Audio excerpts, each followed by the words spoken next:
قال النبي صلى الله عليه وسلم إن الحلال بين وإن الحرام بين وبينهما أمور مشتبهات لا يعلمهن كثير من الناس فمن اتقى الشبهات استبرأ لدينه وعرضه ومن وقع في الشبهات وقع في الحرام।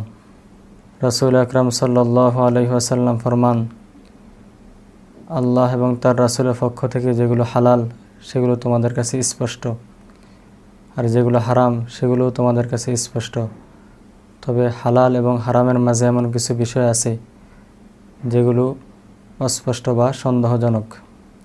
যে ব্যক্তি এই সন্দেহজনক কাজ থেকে বিরত থাকলো সে তার দ্বীন এবং ইজ্জত আবরুকে হেফাজত করলো।